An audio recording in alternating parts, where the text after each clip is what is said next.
하나님 말씀 함께 보도록 하겠습니다. 기도의 첫 시간 우리가 함께 나눌 하나님 말씀은 이사야 43장 16절부터 21절까지 말씀입니다. 이사야 43장 16절부터 21절까지 말씀, 우리 다 같이 한 목소리로 말씀 함께 보도록 하겠습니다.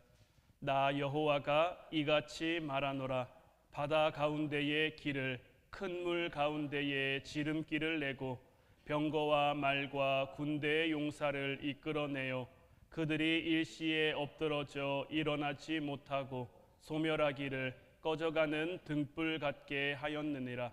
너희는 이전 일을 기억하지 말며 옛날 일을 생각하지 말라. 보라, 내가 새 일을 행하리니 이제 나타낼 것이라. 너희가 그것을 알지 못하겠느냐? 반드시 내가 광야의 길을, 사막의 강을 내리니 장차 들짐승 곧 승냥이와 타조도 나를 존경할 것은 내가 광야의 물을, 사막의 강들을 내어 내 백성 내가 택한 자에게 마시게 할 것임이라. 이 백성은 내가 나를 위하여 지었나니 나를 찬송하게 하려 함이니라. 아멘. 할렐루야. 우리가 기도의 첫날 함께 나누기 원하는 말씀의 제목은 하나님의 길은 우리의 길보다 높다입니다. 1492년 스페인의 탐험가 콜럼버스가 신대륙인 아메리카 대륙을 발견한 것은 우리에게 굉장히 유명한 사실이죠. 당시에 이것은 정말 엄청난 사건이었습니다. 콜럼버스가 살던 중세시대에도 지도가 있었는데 지도의 각 가장자리에는 테라 인코그니타라는 말이 쓰여져 있었어요. 이거는 라틴어로 미지의 땅, 미개척의 영역이라는 뜻을 가지고 있는 단어예요. 그 시대 사람들은요, 그들이 살고 있는 지구가 네모나다고 믿었어요. 그래서 바다 끝까지 가면 거기는 낭떠러지가 돼서 배가 추락하든지 아니면 그곳에 머리가 둘 달린 용이 살고 있어서 용이 그들을 잡아먹을 거라고 믿고 있었어요. 그런데 콜럼버스가 그 테라 인코그니타, 그 미지의 영역, 미개척지인 지도 가장자리 밖으로 나가버린 거예요. 죽을 수도 있는, 그래서 아무도 섣불리 도전하지 못했던 그 지도 밖의 영역으로 도전해서 새로운 대륙을 발견했기 때문에 콜럼버스가 아메리카 대륙을 발견한 것은 그 시대 가운데 정말 엄청난 사건이 된 거죠. 근데 원래 그는요, 신대륙을 발견하기 위해서 그곳으로 간 게 아닙니다. 그는 인도로 가는 지름길을 찾고 싶었어요. 이미 인도 희망봉은 다른 사람에 의해서 발견됐는데 굉장히 멀리 돌아가야 했거든요. 콜럼버스가 생각해 보니까 이리로도 가도 갈 수 있으면 반대로 가도 갈 수 있을 것이다. 사람들은 이 지도 밖의 영역이 뭐 낭떠러지다, 머리가 둘 달린 용이 살고 있다 이렇게 이야기하지만 그리로 가도 얼마든지 갈 수 있지 않을까라고 생각한 거예요. 근데 콜럼버스가 이렇게 생각한 이유가 있습니다. 독실한 크리스찬이었던 콜럼버스는요, 훗날 자신이 그렇게 담대하게 항해할 수 있었던 그 이유에 대해서 밝혔는데 그것은 성령의 인도하심이다라고 고백을 했어요. 하나님께서는 어떻게 보면 그 시대에 사람들이 생각한 것과는 전혀 다른 길, 물론 콜럼버스는 인도를 생각하고 떠난 거지만 하나님께서는 콜럼버스가 생각했던 길과는 전혀 다른 길, 그보다 훨씬 놀랍고 축복된 길로 인도한 거죠. 콜럼버스에게 위로와 용기를 주셔서 그 지도 밖에 미개척의 땅으로 향할 수 있게 하신 그 성령 하나님께서 이번 기도에 참석한 사랑하는 우리 화원 성도들 모두에게 그 성령의 용기를 더해주시고 하나님의 은혜와 믿음으로 함께해 주셔서 아직은 불확실한, 아직은 알 수 없는 그 미래를 향해 우리가 담대히 나아갈 수 있도록, 그래서 그 날들이 우리에게 승리의 날들이 될 수 있기를 주님의 이름으로 축복해 드립니다. 오늘날 우리들이 살아가는 우리 사회는요, 여러 가지 문제점들이 참 많죠. 이런 문제점들이 많은 이 시대 가운데, 세상 가운데 살기를 원하는 사람은 아무도 없을 거예요. 뭐 우리의 가정에도 여러 가지 문제가 있을 것이고요. 뭐 여러분들이 일하는 일터나 삶의 자리에 우리가 예상하지 못한, 우리가 기대하지 못한 그런 모습들이 참 많이 있는데, 정말 한치 앞을 내다볼 수 없는 그 안개 같은 미래가 오늘 이 시대에 딱 맞는 말이 아닐까라고 생각이 드는데, 이건 우리 수준에서 그런 이야기인 거지, 전능하신 하나님 수준으로 올라가면 완전히 이야기가 달라집니다. 오늘 본문 16절 17절 말씀 보면, 나 여호와가 이같이 말하노라. 바다 가운데의 길을, 큰 물 가운데에 지름길을 내고 병거와 말과 군대의 용사를 이끌어내어 그들을 일시에 엎드러져 일어나지 못하고 소멸하기를 꺼져가는 등불 같게 하였느니라.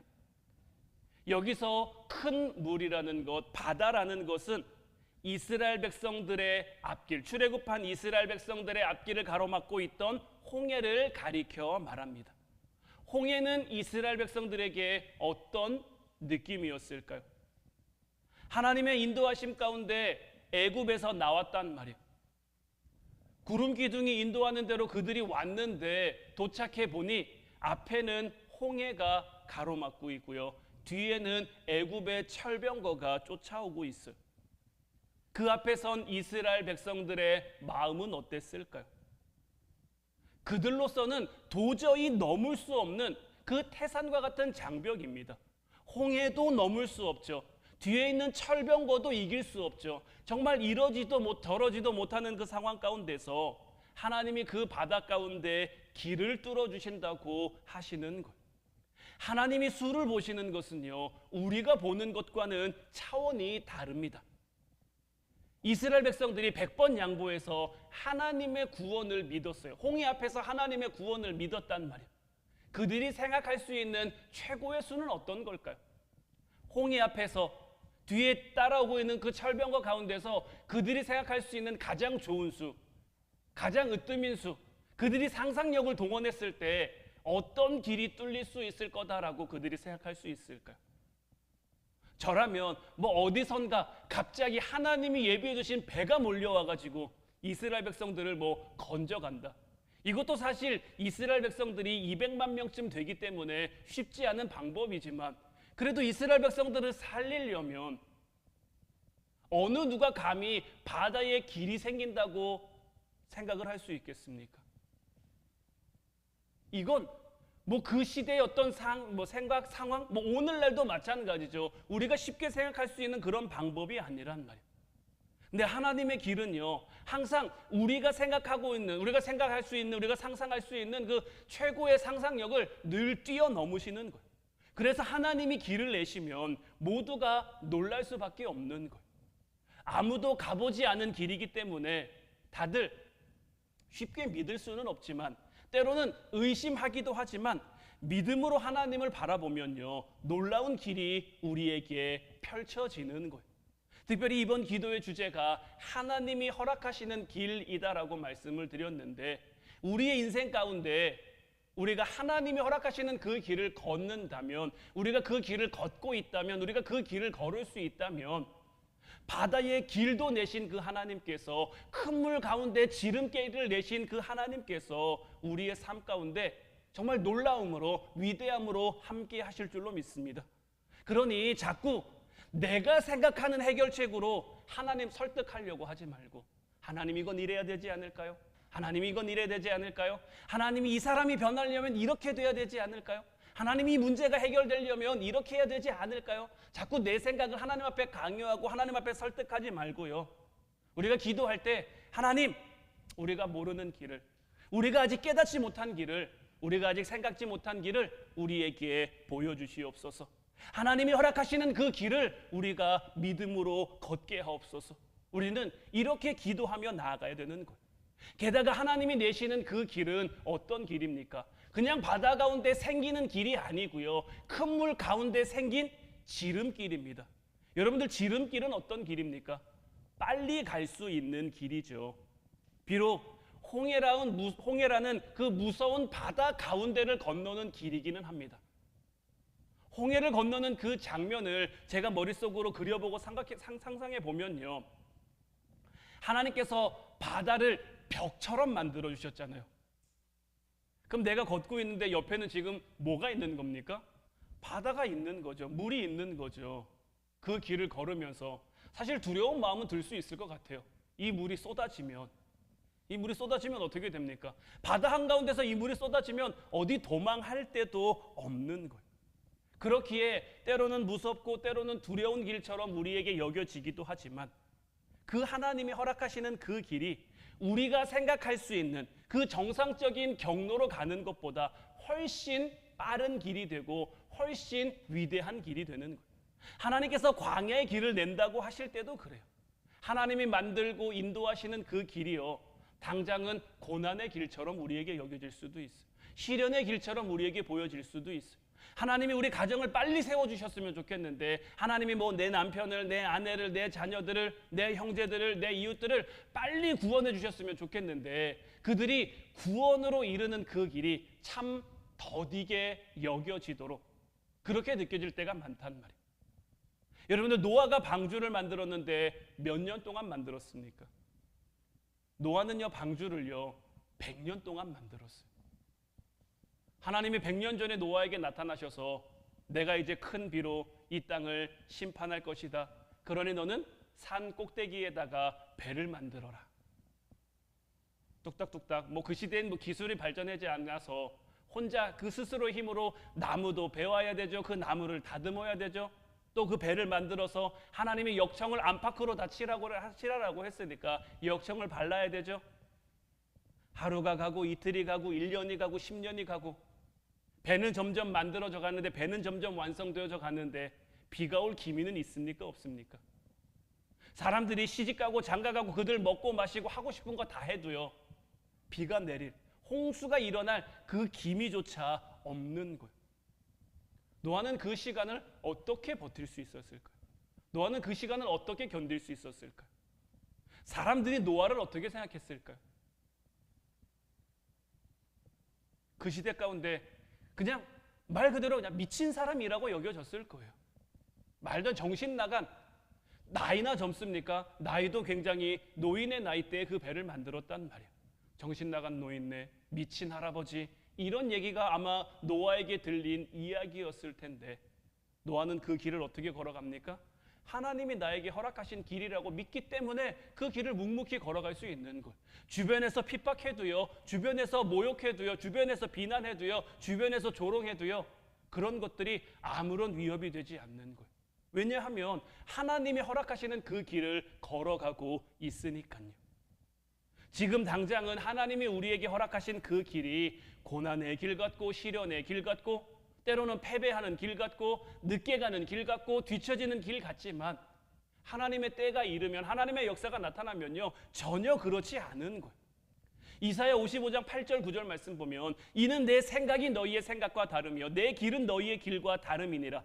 여호와의 말씀이니라. 이는 하늘이 땅보다 높음같이 내 길은 너희의 길보다 높으며 내 생각은 너희의 생각보다 높음이니라라고 우리 하나님께서 분명히 말씀하신 거예요.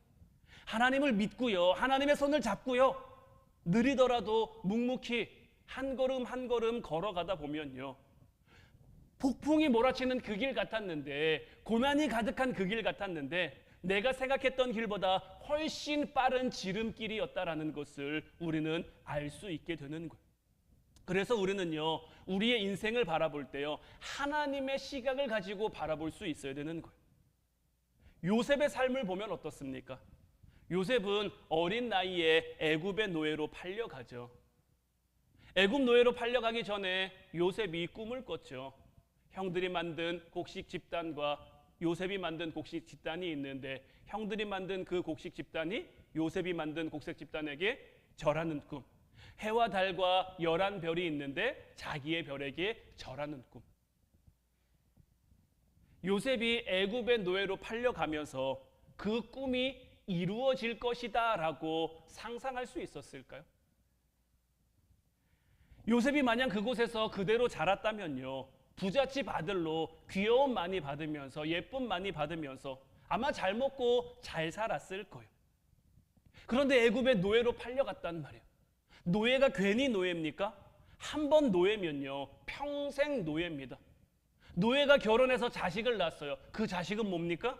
그 자식도 노예죠. 왜냐하면 노예는 주인에게 속해 있기 때문에 노예가 난 자식도 그 주인에게 속한 것이기 때문에 상식적으로 보면요 요셉이 풀려날 수 있는 길과 방법이 전혀 없는 거예요.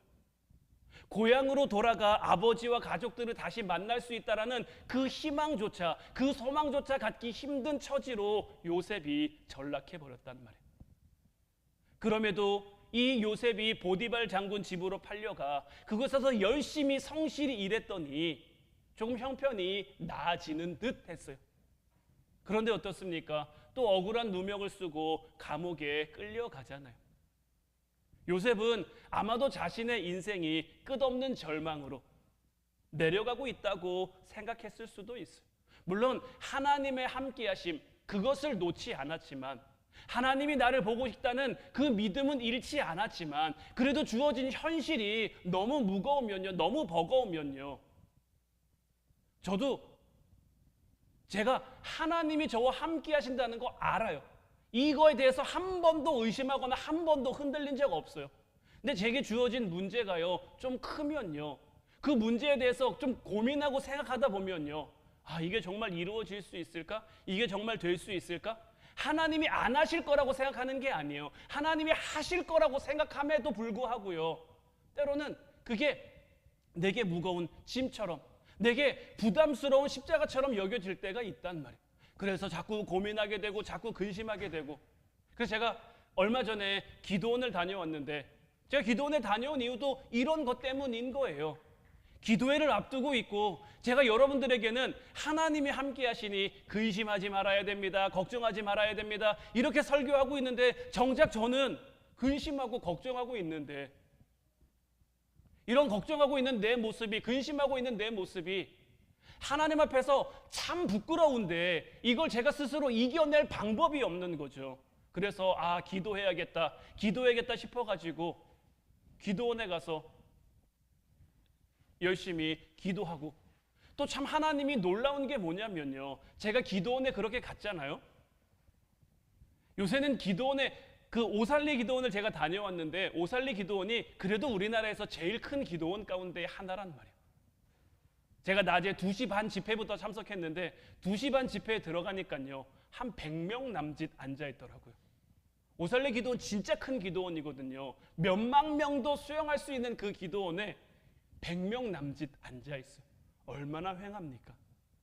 저도 거기 가서 앉았는데요 와 여기서 내가 기도할 수 있을까라는 생각이 굉장히 이렇게 들더라고요. 근데 그 집회가 끝나고요 누군가가 저를 찾아왔어요. 처음 보는 사람이었는데요 어떤 사람들이었냐면요 자기는 순복음 그 신학교를 이제 졸업한 사람이고 이 순복음 신학교를 졸업한 출신 사람들끼리 선교팀을 만들어서 이제 겨울에 선교를 나가는데 이제 이 선교팀이 같이 모여서 기도하려고 여기에 왔다. 근데 우리들의 기도만으로는 힘들 것 같아서 같이 기도할 수 있는 그런 중보팀을 오늘 하루 만들고자 한다. 그래서 저는 제가 목사라고 밝히지 않았으니까 형제님도 같이 기도할 수 있으면 같이 기도하고 싶으면 우리들과 같이 기도하면 어떻겠습니까? 라고 자기들이 그 기도원 안에 기도할 수 있는 그런 약간 소그룹실 같은 그런 공간을 빌려놨다는 거예요. 저한테는 잘된 일이죠. 혼자 기도하러 가서 그 휑한 공간에서 내가 기도할 수 있을까? 좀 고민도 되고 걱정도 됐는데 같이 기도하는 사람들이 있으니까요. 그래서 그 사람들하고 정말 하루 밤새 열심히 굉장히 많이 기도하고 끝내는 제가 목사라는 것을 밝히기는 했습니다만은 그래도 그곳에서 함께 기도하고 왔더니요. 또 하나님이 저에게 주신 말씀이 있었기에 조금은 홀가분한 마음으로 조금은 편안한 마음으로 내려와서 이번 기도회에 임할 수 있게 됐고 이번 기도회를 앞두고 하나님이 저와 함께 하신다는 것을 제가 한 번 더 깨닫고 느낀 시간들이었어서 이 기도회를 향해 하나님이 제게 허락하신 그 길이 믿음의 길, 은혜의 길이 될 거라 확신하고요. 이 길을 제가 여러분들과 함께 걸어간다면 제게 은혜 주셨던 그 하나님께서 여러분들에게도 반드시 은혜를 주실 거고 함께 하셔서 하나님의 놀라운 역사가 이번 기도회를 통해 일어나게 하실 줄로 믿어요. 요셉이요, 가나안에서 정상적으로 살았다면 그가 애굽의 총리가 될 수 있었을까요? 야곱의 아들로 그가 자랐으면요, 애굽의 총리가 될 수 있는 방법이 있었을까요? 아마 요셉은요, 애굽의 애자도 모르고 살았을 수도 있어요. 왜냐하면 야곱은 애굽에 가는 걸 두려워했거든요. 나중에 요셉이 살았다는 걸 압니다. 야곱이 애굽에 가자 그러니까 그 요셉이 살아있다는 걸 들었음에도 불구하고 애굽에 가는 걸 주저한단 말이에요. 그만큼 야곱과 애굽은 거리가 먼, 그 자녀로만 요셉이 자랐으면 애굽의 애자도 모르고 살았을 건데, 하나님이 요셉을 통해서 애굽뿐만 아니라 세계 열방을 구원하고자 하는 그 큰 뜻을 가지고 있으니 요셉을 그렇게 인도할 수밖에 없는 거죠. 그냥 냅뒀다가는 애굽으로 가지 않을 것 같으니 하나님이 허락하신 길을 통해서 그를 애굽에 보내버리시는 거예요. 그냥 막연히 애굽으로 보낸다고 요셉이 애굽 총리가 될 수 있습니까? 보디발 장군 집에 가야 되고요, 그 감옥에 가야 바로에게서는 잠시 미움을 받았지만 바로의 신하들 가운데 왕의 측근에 있던 그 사람들을 만날 수 있는 것이고, 그곳에서 애굽의 정치나 이런 것들을 다 배울 수 있는 것이고, 우리가 생각할 때는 요셉이 내리막길을 걷고 있다고, 점점 내려가는, 점점 추락하는 그러한 길을 걷고 있다고 생각하지만, 하나님이 보시기에는, 하나님의 시선으로 보면요, 요셉은 점점 애굽 총리와 가까워지는 오르막길을 올라가고 있었던 거예요. 오늘날 한국교회가 위기라고 많이들 이야기합니다. 저도 주어지는 현상들만 보면요, 한국교회의 미래가 그리 밝아 보이지는 않는 것이 사실이에요. 지금 예전에는 기독교 인구가 1000만이다 이렇게 이야기를 했었는데요, 지금은 600만이나 채 될까 싶을 만큼 기독교 인구도 많이 줄었고요.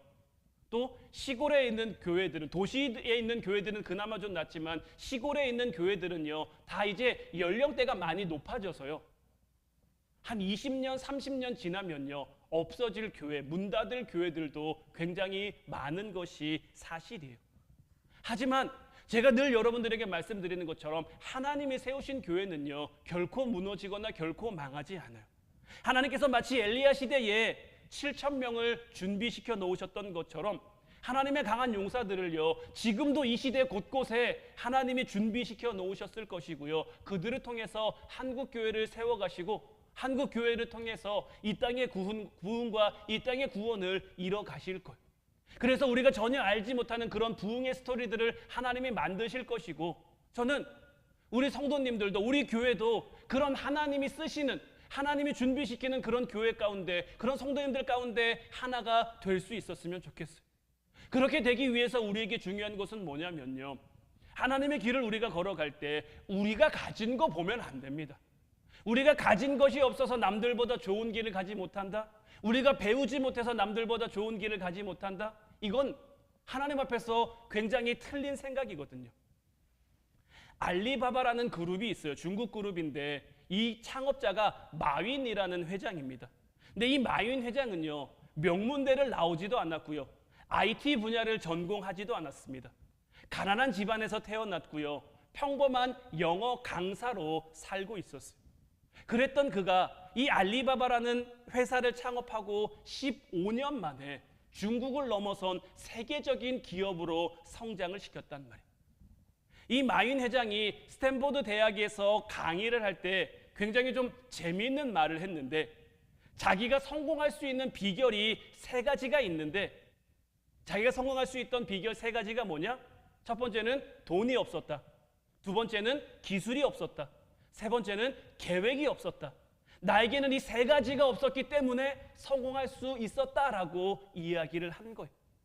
그러면서 덧붙인 말이 뭐냐면, 내게 돈이 없으니 돈으로 해결할 수 있는 문제들을 치열하게 고민하고 또 고민해서 노력할 수밖에 없었고, 좋은 아이디어를 낼 수밖에 없었고, 내게 기술이 없으니 내게 기술을 제공해 줄 수 있는 그 능력 있는 기술자들을 존중하고 우대할 수 있었고, 마지막으로 계획이 없었기 때문에 변화하는 시장에 어떤 내 고집으로 나아가는 것이 아니라, 뚝심으로 밀고 가는 게 아니라 변화하는 시장에 발빠르게 대처할 수 있는 그 유연성을 갖춰 이 알리바바라는 기업이 성공할 수 있었다라는 거죠. 우리의 삶도 마찬가지입니다. 우리에게 가진 것이 없다고요, 우리에게 주어진 것이 없다고 우리의 길이 막히는 게 아닙니다. 하나님께서는요, 애굽의 노예였던 이스라엘 백성들을 젖과 꿀이 흐르는 가나안 땅으로 인도했죠. 그들이 애굽의 노예로 살 때 뭐 그리 많은 것을 가지고 있었습니까? 뭐 그리 대단한 것을 가지고 있었습니까? 그런데 애굽에서 나오는 순간부터 하나님께서는 그들에게 은금과 폐물과 가축들과 여러 가지 소유들을 가지고 나올 수 있게 해주셨죠. 그들이 가나안 땅에 들어가서, 그들이 가나안 땅에 들어갈 때가 그 땅에 어떤 과일들이나 이런 것들이 수확할 때였죠. 그것을 그냥 그들이 누릴 수 있도록 하나님께서 허락해 주셨죠. 하나님이 함께 하셔서 하나님이 허락하시는 그 길을 걸어가니까요, 그 길 자체가 그들에게 축복이 된 거예요. 야곱이 형 에서의 축복을 가로채고 삼촌 라반의 집으로 도망가죠. 야곱이 도망갈 때 돈 가지고 갔을까요? 재산 가지고 갔을까요? 아무것도 가지지 못한 채 빈털터리로 떠났을 거란 말이에요. 삼촌 라반의 집에서 20년 있다 돌아올 때 야곱은 어떻게 됐습니까? 거부가 돼서 돌아오죠. 가진 것이 없기 때문에 하나님께서 더욱 그 길을 보여주시는 거예요. 가진 것이 없기 때문에 더 겸손하게 기도하며 하나님의 인도하심을 따를 수 있는 것이고, 다른 사람들을 소중히 여기며 함께 중보하며 나아갈 수 있게 되는 거예요. 오늘 본문 19절부터 21절까지 말씀을 보면, 보라, 내가 새 일을 행하리니 이제 나타낼 것이라. 너희가 그것을 알지 못하겠느냐? 반드시 내가 광야의 길을, 사막의 강을 내리니 장차 들짐승 곧 승냥이와 타조도 나를 존경할 것은 내가 광야의 물을, 사막의 강들을 내어 내 백성 내가 택한 자에게 마시게 할 것임이라. 이 백성은 내가 나를 위하여 지었나니 나를 찬송하게 하려 함이라. 하나님께서 우리를 지으셨어요. 왜 지으셨습니까? 하나님을 찬송하도록 우리를 지으신 거예요. 우리에게 허락하시는 그 길을 걸어가는 동안 우리는 이것을 늘 잊지 말아야 되는 거예요. 때로는 고난의 길, 때로는 어려움의 길, 이스라엘 백성들을 홍해 앞으로 인도한 것처럼 때로는 우리를 고난의 순간, 고난의 현장에 데려다 놓으실 때가 있단 말이에요. 근데 왜 데려다 놓으실까요? 우리에게 그 길을 왜 걷게 하실까요? 하나님이 다 계획하신 게 있는 거, 하나님이 다 생각하신 게 있는 거예요. 지금은 사막 같지만, 지금은 광야 같지만 하나님께서 반드시 그곳에 길을 내어 그곳에 강을 만들어 우리로 하여금 그것을 누리게, 내 백성 내가 택한 자에게 그것을 마시도록 누리도록 하기 위함이라는 거예요. 그러니 우리는 뭐 하면 됩니까? 하나님이 하나님을 위해서 우리를 지으시고 이 땅 가운데 보내셨으니 하나님을 찬양하면 되는 거예요. 우리가 이렇게 하나님 말씀에 순종하며 한 걸음 한 걸음씩 나아가면 지금 형편이 어떻든지, 지금 상황이 어떻든지, 지금 어떤 문제가 우리를 가로막고 있든지 그런 게 중요한 게 아니에요. 내가 지금 하나님의 길을 걷고 있느냐, 하나님이 내게 원하시는 것, 하나님이 내 앞에 만들어주신 그 길을 내가 걷고 있느냐. 이 길이 힘들어 보이니, 이 길이 어려워 보이니 하나님 나는 걷고 싶지 않아요, 하나님 나는 이 길을 함께하고 싶지 않아요, 그런 마음으로 내 삶을 살고 있는지 우리는 여기서부터 오늘 기도해야 되는 거예요. 이제 우리가 기도하고 결단해야 될 것이 무엇입니까? 하나님, 내게 허락하신 그 길을 이제 우리가 걷게 하옵소서. 아직은 우리의 생각이 짧아, 아직은 우리의 소견이 짧아, 하나님이 우리에게 허락하신 그 길이 어떤 길인지 명확히 알지 못하지만, 깨닫지 못하지만, 그래서 힘들어 보이는 이 길을, 어려워 보이는 이 길을 걷고 싶지 않을 때도 있지만, 하나님이 이스라엘 백성들을 인도하셨던 것처럼, 하나님이 요셉을 인도하셨던 것처럼 우리 또한 하나님이 인도하셔서 하나님의 뜻대로 우리를 사용하여 우리로 하여금 하나님의 영광이 되게 하실 줄 믿습니다. 이제 여기서 흔들리지 않는 우리가 되게 하옵소서. 이 믿음이 변치 않는 우리가 되게 하옵소서. 이제 우리 같이 찬양하고 기도하길 원하는데, 오늘 이 시간에는 찬송가 384장 나의 갈 길 다 가도록 우리 찬양 함께 고백했으면 좋겠어요. 우리의 모든 길을 다 가도록요, 주님이 우리와 함께 하시며 주님이 우리를 인도하시는 거예요. 우리가 믿음으로 살아가면요, 하나님의 함께 하심을 반드시 누리고 경험하게 돼 있는 거예요. 무슨 일을 만나든지요, 만사 형통함으로 하나님을 찬송하면서, 하나님을 예배하면서, 하나님을 바라보면서 우리로 하여금 살게 하실 줄로 믿어요. 이제 이번 기도회를 통해 하나님이 우리에게 허락하신 그 길을 이제 우리가 믿음으로 걷겠습니다. 순종하며 걷겠습니다. 다짐하며 결단하는 우리가 될 수 있기를 주님의 이름으로 축원해 드립니다. 우리 같이 찬양하고 기도하겠습니다.